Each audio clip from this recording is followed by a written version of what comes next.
This was an expedition without precedent. It lasted a year and a half, covered over 2,500 kilometers, and involved more than 20 battles, large and small. Its objective? To conquer the capital of the Qin Empire. But this was a dream that had haunted all of Qin's enemies for nearly 700 years and had never been realized. It was the only capital that had never fallen in centuries of ceaseless warfare. And now, it was no longer just the capital of the Qin state. It had been elevated to the very heart of an empire. It was nestled within the impregnable fortress of Guanzhong, and more importantly, it was defended by hundreds of thousands of the invincible Qin army. And who was it that launched this audacious expedition? A commoner, nearly 50 years old, a man who had started as a street loafer, with no formal military education or training. And his army? A motley crew of less than 5,000 stragglers, the old, the weak, and the infirm. But every Chinese person knows the outcome of this expedition. Because this expedition was ultimately victorious. Because this expedition ultimately destroyed the Qin Empire. Because this expedition ultimately laid the foundation for a dynasty that would last for 400 years. Join us as we relive this impossible march from 2,200 years ago. This is Hangu Pass, universally acknowledged in its time as the impregnable pass under heaven. It is located in a massive fault line on the edge of the Luoyang Plateau. To its south are the soaring peaks of the Xianyang Mountains, impassable even to birds. To its north, the treacherous, churning rapids of the Yellow River. And between this mountain and this river, nature has squeezed out a long, narrow crack. This chasm stretches for 70 kilometers, with sheer cliffs on both sides, plunging into bottomless depths, and only a sliver of sky visible overhead. This is what was called a Han, a box trapping anyone who dared to enter. For over 200 years of the Warring States period, the rulers of the 6 eastern states dreamed of breaking through this pass. Time and again, they formed massive coalition armies. Hundreds of thousands of soldiers would march forth, their banners blotting out the sun, their war cries shaking the heavens. But every time they reached Hangu Pass, the men of Qin needed only to shut the massive gates and station a few thousand archers on the cliffs above. The coalition armies could do nothing but stare at the pass in despair.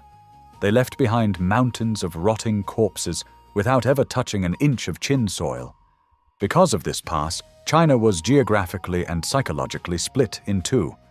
To the east of the pass was Guanzhong, the lands of chaos, the old territories of the 6 states, a quagmire of the conquered. To the west of the pass was Guanzhong, the homeland of the conquerors, the lair of the tiger and wolf state of Qin, an absolute safe zone. Guanzhong, today known as the Wei River Plain, was called the land within the passes because it was sealed off by 4 natural superfortresses. To its east, the aforementioned Hangu Pass, locking the gate from the central plains. To its south, the colossal Xianyang mountain range, a dragon sprawling across China's heartland, its only exit the perilous Wu Pass. To its west, the Longshan Mountains and San Pass, blocking the hooves of the western nomads. And to its north, the Luoyang Plateau and Xiao Pass, the final defensive line against the Xiongnu from the north. It was as if a biased architect had used mountains and rivers to build a gigantic, enclosed, natural fortress. Most importantly, over 2,000 years ago, Guanzhong was a warm, humid land of dense forests and bamboo groves. Its fertile plains, especially when irrigated by the Zhengguo Canal, were one of the most productive grain regions in all of China. This was a land of milk and honey. As long as the 4 passes were held, it was a self-sufficient superbase. On the offensive, they could sweep down from on high and conquer the 6 states. On the defensive, they could hold the passes and remain safe as a mountain, no matter how the floods of war raged outside. This is why, for over 600 years, the capital of Qin, though it moved 3 times, never left this plain. In those long centuries, the flames of war ignited countless times in the east. The capitals of other states were besieged, flooded, and burned. But Guanzhong and its capital Xianyang had never seen an enemy banner, had never heard an enemy horn.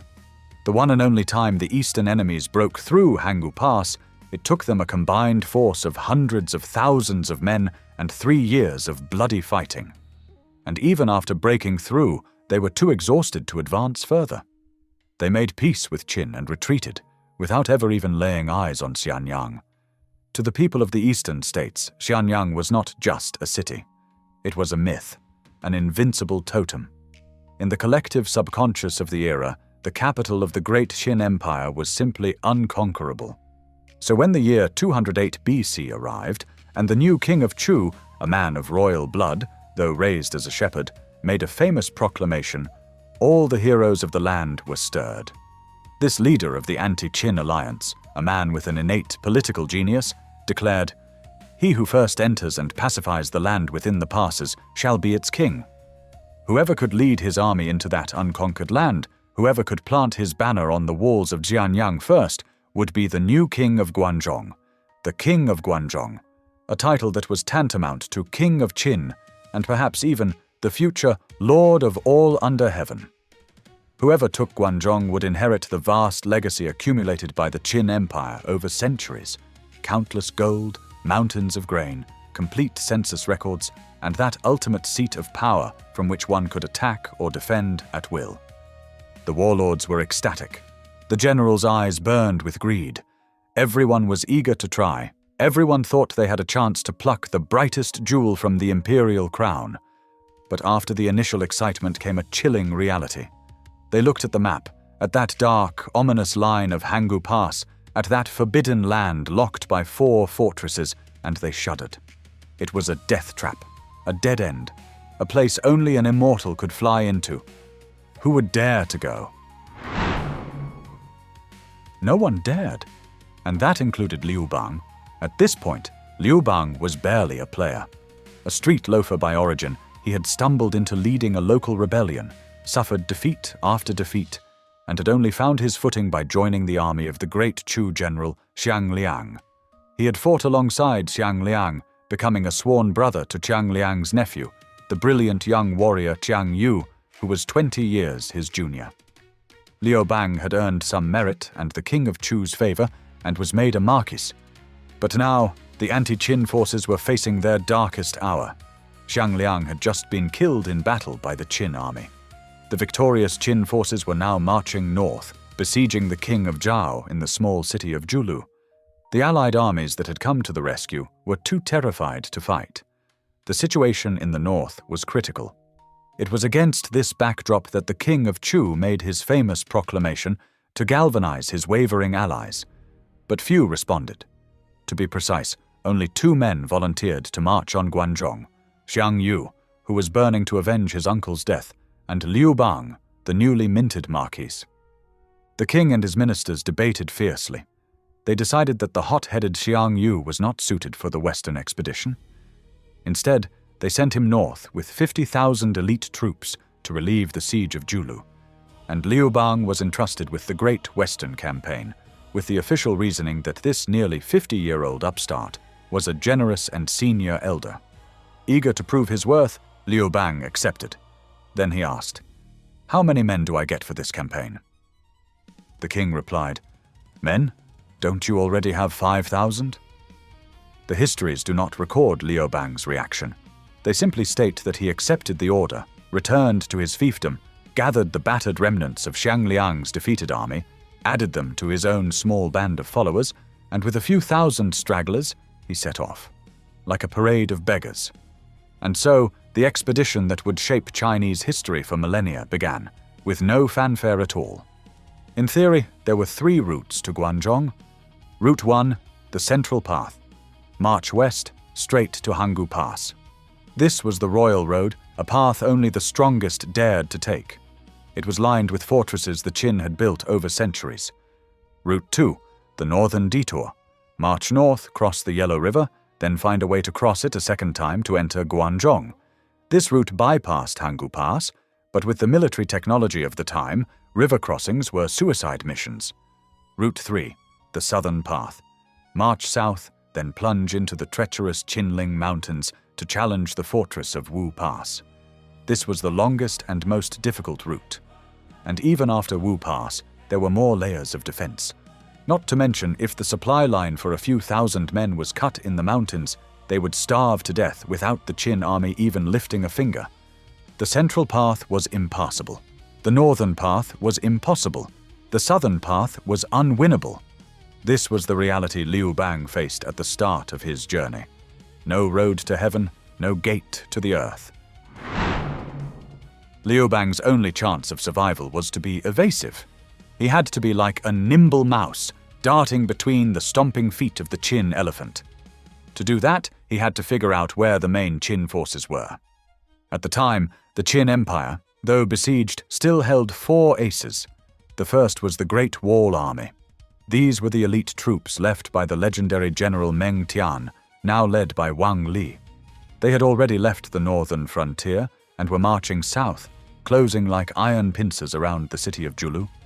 The second was the Southern Army. This was a massive force of hundreds of thousands that had conquered the southern tribes, but they were far away in the south, had sealed the borders, and completely cut off contact with the central government. The third was the Lishan Army.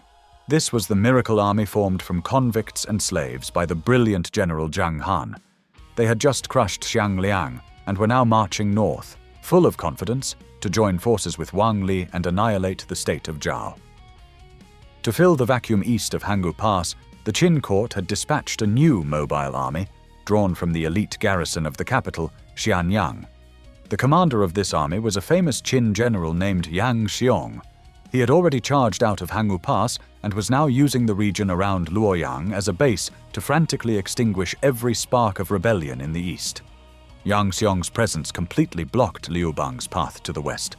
With the west blocked and the south too far, Liu Bang made his first strategic choice: go north. With Zhang Han and Wang Li tied up at Julu, could the defenses along the Yellow River be weak? Could he find a gap, sneak across the river, and enter the Hedong region? So, Liu Bang and his few thousand men left their base and began to probe northward. It was in this phase that Liu Bang showed his exceptional skill as a field commander. He may have been a rogue, but he fought with both cunning and ferocity. He encountered a local Qin garrison, and in his first battle of the campaign, his ragtag army surprisingly routed the professional Qin troops. Shortly after, he ran into a detachment of Wang Li's army. Liu Bang won again, even capturing the enemy general's banner. How was Liu Bang winning? Partly because his troops, though poorly equipped, were his loyal countrymen, and they fought with desperate courage. And partly because the Qin army simply didn't take him seriously. To them, he was just another bandit nuisance. With the main armies engaged at Julu, who would waste resources on a few thousand vagabonds? This underestimation became Liu Bang's greatest protection. Flushed with 2 small victories, Liu Bang pushed on to the banks of the Yellow River. But there, reality hit him hard. The river defenses he had hoped to find empty were bristling with banners. Though the main Qin armies were north, the key river crossings were still heavily guarded. Staring at the churning waters of the Yellow River and the disciplined Qin formations on the opposite bank, Liu Bang knew that crossing here was a fool's dream. The northern route was a dead end. Unable to advance north or cross the river, Liu Bang had no choice but to turn back south. His eyes now fell on a new target, the city of Changyi. If he couldn't advance, he could at least capture a base. On his way, he met a crucial figure, Peng Yue, a local bandit chief.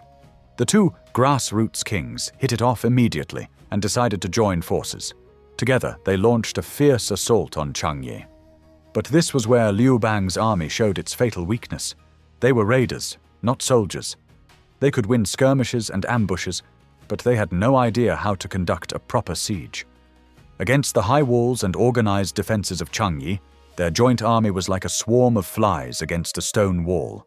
They had no siege ladders, no battering rams, not even a unified command. They accomplished nothing but leaving a pile of their own dead beneath the city walls. Peng Yue took one look at the disaster and decided Liu Bang wasn't worth following. He took his men and went back to his swamp. Liu Bang was once again on his own. A failed siege, a dissolved alliance. Liu Bang was at his lowest point. In stark contrast, Xiang Yu was now leading the main Chu army north, about to engage in the epic, world-changing battle at Julu. But just as Liu Bang hit rock bottom, fate, or rather his own sharp opportunism, gave him a lifeline. On his retreat, his scouts reported a force of about 4,000 men on the move. Their commander was Chai Wu. This wasn't a Qin army, it was a Chu army detachment, a rearguard unit tasked with protecting the supply train for Xiangyu's main force. Liu Bang didn't hesitate. We don't know if he used threats or persuasion, but he swallowed this unit whole. And Chai Wu brought not just men, but also professional equipment and the supplies originally meant for Xiangyu. Liu Bang was back in the game. With a new army at his back, Liu Bang's confidence surged. News came from the north. Xiangyu had won a massive victory at Julu, crushing the main Qin armies. Liu Bang thought, "The Qin are distracted. I'm stronger now. Maybe I should give Changyi another try." So he led his newly expanded army back for a second assault. The result? Another disastrous defeat. The city of Changyi stood like a mountain, unmoved. This failure was a brutal wake-up call. It proved that his patched-together army, for all its scrappy courage, was still no match for a fortified Qin position. He had spent months wandering on the border and was right back where he started. His supplies were dwindling, his men's morale was collapsing. At this critical moment, as his army was on the verge of disintegration, he marched into the town of Gaoyang. In a dilapidated post station in Gaoyang, there was an old gatekeeper named Li Yiji. He was a scholar in his 60s, impoverished, eccentric, and known for his love of wine. The locals called him the Mad Scholar, or less kindly, the Drunken Lout of Gaoyang. When he heard Liu Bang's army was passing through, this old gatekeeper suddenly announced to his neighbors, "Of all the generals I've seen, this Liu Bang, though he looks like a ruffian, has the face of a great man. I'm going to go teach him how to win a war." What followed is one of the most vivid scenes in the historical records, a perfect snapshot of Liu Bang's character. When Li Yiji requested an audience, what was Liu Bang doing? He was having his feet washed. He didn't stand up. He didn't put on his shoes. He just sat there, legs sprawled, while two serving girls washed his feet, his eyes full of contempt. To him, this was just another raggedy old scholar looking for a free meal. This was a calculated insult. Most scholars would have stormed out in a rage. But Li Yiji was no ordinary scholar. He simply bowed his head, but refused to kneel. Then he fired his opening shot. "Do you intend to help the Qin defeat the other warlords, or do you intend to lead the warlords to destroy the Qin?" Liu Bang exploded. "You old fool! The world has suffered enough under the Qin. Of course I'm here to destroy them." Li Yiji sneered. "If you truly wish to defeat the mighty Qin, is this how you receive an elder?" The barb hit its mark. This was Liu Bang's greatest strength. He was a gangster, but a gangster who could take advice. He immediately stopped the foot washing, put on his shoes and robes, and offered the old scholar the seat of honor, sharing his own meal with him. Over that meal, Li Yiji gave Liu Bang 2 life-saving pills. His first lesson was about leverage. He pointed out Liu Bang's folly. "Why are you wasting your time on a fortress like Changyi? What you need is a base, a granary." He pointed to a spot on the map. Chenliu. Li Yiji was an old acquaintance of the magistrate of Chenliu. He offered to go and persuade him to surrender. If that failed, he would act as an inside agent. It was a bold plan. Liu Bang chose to trust him. And a miracle happened. Li Yiji rode into the city alone, and without a single soldier being lost, secured the strategic town for Liu Bang. Capturing Chenliu and its tens of thousands of bushels of military grain meant that Liu Bang had suddenly achieved financial freedom. If Chenliu solved the problem of money, Li Yiji's second gift solved the problem of men. History often overlooks this, but Li Yiji did not come alone. He had a younger brother, Li Shang. While the old scholar was mapping out grand strategy for Liu Bang, his brother was leading a force of over 4,000 men in the area. And these were not farmers with pitchforks. They were the Li clan's private army, a well-trained force of retainers and loyalists. With the surrender of Chenliu, Li Shang and his entire force joined Liu Bang's camp. This was the most important merger and acquisition of the entire campaign. Liu Bang's army swelled from a few thousand to nearly 30,000 men. He was no longer a roaming guerrilla chief. He was a major warlord, with a strong army and ample supplies. With his army bolstered, Liu Bang's confidence returned. In the spring of 207 BC, he decided to continue his march west. His target was the city of Kaifeng. However, the Qin general defending Kaifeng, Zhao Ben, was a tough opponent. Relying on the city's strong fortifications, he kept Liu Bang's army at bay. Once again, Liu Bang was stuck. The brutal reality was that his army, for all its growth, still hadn't mastered the art of siege warfare. But this time, Liu Bang had learned his lesson. He didn't get bogged down. He bypassed the city and swung north, looking for a weak point in the Qin lines, and in doing so, he ran straight into a wall of iron. It was Yang Xiong's mobile army, the elite force from the capital. Liu Bang had collided with them by chance. It was a meeting engagement in the open field. No walls, no fortifications, just a straight-up fight. This was exactly the kind of battle Liu Bang loved. His troops were poor at sieges, but in a chaotic, hand-to-hand brawl, they were veterans. Liu Bang's forces unleashed a furious assault and shattered Yang Xiong's army. The defeated Qin general retreated south, trying to link up with the garrison in Kaifeng. This was a dangerous moment. If the two Qin forces joined, Liu Bang would be trapped. But Liu Bang showed his killer instinct. He pursued relentlessly, like a hound, and caught Yang Xiong's army again before they could reach the city.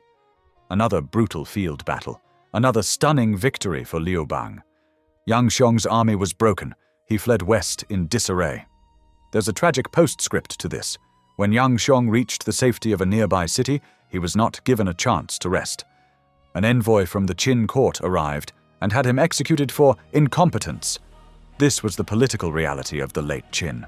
While the generals bled on the front lines, the eunuch Zhao Gao was purging them from the rear. Defeating Yang Xiong was Liu Bang's greatest victory so far. It proved his army could now beat the Qin regulars in a fair fight. But the joy was short-lived. He had won the battle, but he still couldn't take the cities. Yang Xiong was gone, but Kaifeng was still standing, and the even greater fortress of Luoyang lay to the west. With his army's food supply running low again, Liu Bang was facing the same old question. Where to go? The central path was a death trap. The northern path was a dead end. His eyes turned to the south, to the lands of the former state of Han. The defenses there seemed weaker, and more importantly, it was a grain-producing region. For his stomach and for his survival, Liu Bang made a decision. South, to find food and to find a new path. And it was there that he would meet the man who would finally show him the way to Xianyang, the ultimate strategist, Zhang Liang. Leaving the frustrating stalemate, Liu Bang led his army south, where he was reunited with Zhang Liang. The great strategist's own attempts to restore his native kingdom had failed, and he now joined Liu Bang with his remaining 1,000 men. This was a historic reunion. A year and a half earlier, the two had met, and Liu Bang was the only warlord who could understand Zhang Liang's brilliant military theories. Now, Liu Bang brought the brawn, and Zhang Liang brought the brains. The military-political group that would found a dynasty was officially formed. With Zhang Liang's guidance, their combined forces swept through the region, clearing out the remaining Qin strongholds. At this moment, Liu Bang's power reached its peak. Then, earth-shattering news came from the north. Xiang Yu had crushed the main Qin army at Julu. The empire's backbone was broken. Just when everyone expected Liu Bang to make a careful, calculated move, he did something utterly bizarre. He didn't march west. He suddenly turned northwest and made a mad dash for a key ferry crossing on the Yellow River. After capturing it, he gave a shocking order: block the crossing and burn the boats. What was he doing? It wasn't to stop a Qin attack. It was to stop his own allies. According to the King of Chu's proclamation, whoever reached the capital first would be king. With Xiang Yu's victory, the northern warlords and Xiang Yu himself might now make a dash for the capital. This was a blatant act of backstabbing. He was cutting off the fastest route for his rivals. He wanted Guanzhong all for himself. It was the greed of a gambler and the cold calculation of a politician. But it was a tactical blunder. His position was now wedged between two heavily fortified Qin cities, Luoyang and Kaifeng, and the Qin forces, contrary to his gamble, attacked. East of Luoyang, a massive battle erupted. Initially, Liu Bang's forces managed to beat back one of the Qin armies, but when they faced the main garrison force from Luoyang, with its heavy infantry and war chariots, Liu Bang's guerrilla army was exposed. In a pitched battle on the open plain, they were torn to shreds by Qin crossbows. The official history uses 3 stark words to describe the result: did not win. This was a devastating defeat. It proved that even with the main Qin armies destroyed, the remaining garrisons were more than a match for Liu Bang. He gathered his shattered forces and fled south. The path through Luoyang was a dead end. The northern route was cut off by his own hand. Time was running out. Xianyang and his massive army were now on their way west. It was then that Zhang Liang stood before the map. His finger traced a path south into the deep, imposing Qinling Mountains. There, deep in the mountains, was a treacherous and seldom used route, the Wu Pass Road. Liu Bang looked up, the greed in his eyes replaced by the ferocity of a cornered animal. If the main roads were closed to him, then he would take the mountain path. In the summer of 207 BC, Liu Bang made the most critical strategic turn of his campaign. The army broke camp, abandoned the central route, and marched south, at full speed, into the unknown. With the shame of his recent defeat, Liu Bang's army marched into the Nanyang Basin. This time, there was no retreat. Behind them, an unbreakable wall of iron. Before them, the last path to survival. They had to win. The first battle erupted. The Qin commander of the region was a tough professional who gathered his main force to stop Liu Bang. But now, Liu Bang's army was a starving wolf fighting for its life. They fought with savage desperation and shattered the main Qin force in a single battle. The defeated Qin commander retreated to his capital, the walled city of Wancheng, and prepared for a siege. Liu Bang arrived at the city gates, and his old habit kicked in. He didn't want to get bogged down in a difficult siege. He thought, I've already won. Why waste time here? I'll just bypass the city and make a run for the capital. He gave the order, march west. The army was already on the move when Zhang Liang caught up to him. He pointed out the fatal flaw in his plan. You are in a hurry, he said, but the Qin army is still strong. Wancheng is a major city, filled with grain and tens of thousands of soldiers. If you bypass it and then fail to take the Wu Pass ahead, the army from Wancheng will attack your rear. You will be trapped and you will be annihilated. The words were like a bucket of ice water. Liu Bang was jolted awake. He had spent the entire campaign looking for shortcuts, and it had led him to one disaster after another. This was the final stretch. There was no room for wishful thinking. You're right. Turn the army around. In the dead of night, the entire army reversed course and, with incredible speed and discipline, silently surrounded Wancheng. When the Qin commander awoke, he was facing a siege he never expected. In his despair, he drew his sword to commit suicide. But at that moment, an advisor stopped him. If you are brave enough to die, why not try to live? Let me go and speak with Liu Bang. The advisor slipped out of the city and met with Liu Bang. He didn't beg for mercy. He laid out the strategic reality. If you attack, he said, we will fight to the death. You will lose countless men and precious time. If you slaughter us, every other Qin city will resist you to the last man. But what if you make our commander a marquis and let him keep his post? Then every city to the west will see that surrender is a better option, and they will throw open their gates to you. In that moment, Liu Bang's perspective shifted. He had always fought to kill or to conquer. Now he learned a higher form of warfare, political absorption. He immediately agreed. The gates of Wancheng opened. It wasn't a surrender. It was a merger. Liu Bang had taken the city without losing a single soldier. He now had the entire region as his rear base, and more importantly, he had absorbed the Qin army of Nanyang into his own. His forces swelled once more. He was no longer a rogue commander. He was a kingly presence. With Wancheng secured, his army swept west. The remaining Qin cities, seeing that the commander of Wancheng had been rewarded, all surrendered without a fight.